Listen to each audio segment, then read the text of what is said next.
নমস্কাৰ সকলোকে আৰু মোৰ পুনৰ অন্য এটি নতুন ভিডিঅ'লৈ আপোনালোকক স্বাগতম জনাইছোঁ। আৰু আজি আপোনালোকক মই কাম কৰি থকা এখন ছাইট আপোনালোকক দেখুৱাম। আৰু এইটো ঘৰত আমি কাম কৰি আছোঁ। এইটো ঘৰ এতিয়ালৈকে কমপ্লিট হৈ উঠিছে আৰু অকণমান ভিতৰুৱা কাম বাকী আছে।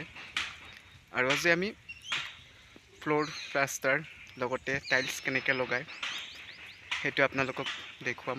আপোনালোকৰ আগত কেনেকৈ টাইলছ লগাব লাগে, কেনেকৈ টাইলছ লগায় সেইটো আপোনালোকে যাব আৰু ভিডিঅ'টো শেষলৈকে চাই থাকিব। মই লগোৱাৰ আগতে এনেকৈ অলপমান পানীত জিকালে ভাল হয় আৰু লগালে পিছত। আৰু এইটো ডাঙৰ, এইটো ফ্ল'ৰটোত টাইলছ, এইটো জিকালে হয় নেজিকালেও হয়, অকণমান জিকালে ভাল হয় আৰু এইটো আমাৰ টাইলছৰ মিস্ত্ৰী দেই। এইবুলি কিন্তু বিয়া বাৰু কৰা নাই এতিয়া, কিন্তু ডেকা ল'ৰা, কিন্তু টাইলছ কিন্তু বহুত ধুনীয়াকৈ লগাই গাইছ, বহুত ধুনীয়া। আপোনালোকক দেখাম ইহঁতে কেনেকৈ টাইলছ লগাইছে, কেনেকুৱাকৈ টাইলছ লগাইছে আপোনালোকক দেখাবলৈ চেষ্টা কৰিম ভিডিঅ'টোত। গোটেই কাম কেনেকৈ কৰিছে সিহঁতৰ ভিতৰত। এতিয়ালৈকে টাইলছ সিহঁতৰ লগোৱা হৈছে, কিচেন ৰুমটো হৈছে। তো গাইজ, এখন কাৰ্টুনত টাইলছ কেইখন থাকে সেইটো মিস্ত্ৰী মুখেৰে জানিব বিচাৰিম।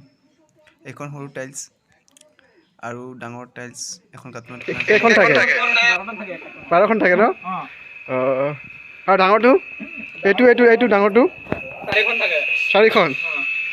আপুনি কিমান দিনৰ পৰা টাইলছৰ কাম কৰে? 3 বছৰমান। হয় নেকি? মানে এক্সপিৰিয়েঞ্চ আছে আগৰ পৰাই?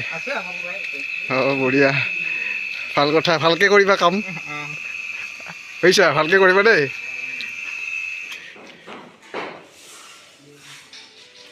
আৰু আমাৰ এতিয়া প্ৰয়োজন হ'ব প্ৰথমে ঘোলা, আৰু সেই ঘোলা বনাই থকা হৈছে।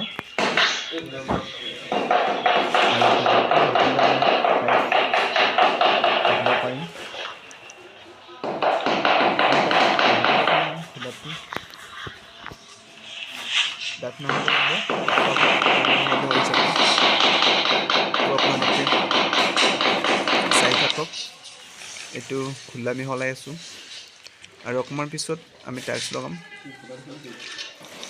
তো গাইজ, আপোনালোকে কেনেকৈ টাইলছ লগাওঁ সেইটো আপোনালোকে চাই থাকক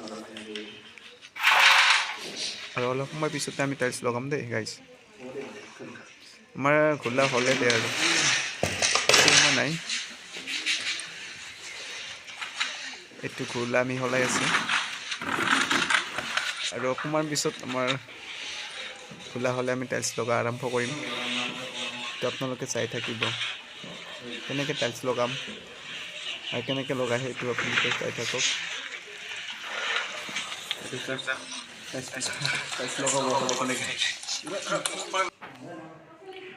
তো গাইজ, এতিয়া আমি টাইলছ লগাম দেই।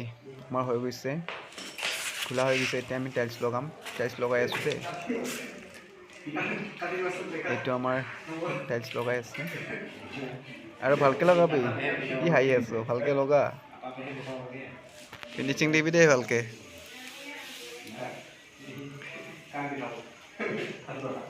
এইটো আমাৰ টাইলছ লগাই আছোঁ দেই, চাওক গাইজ।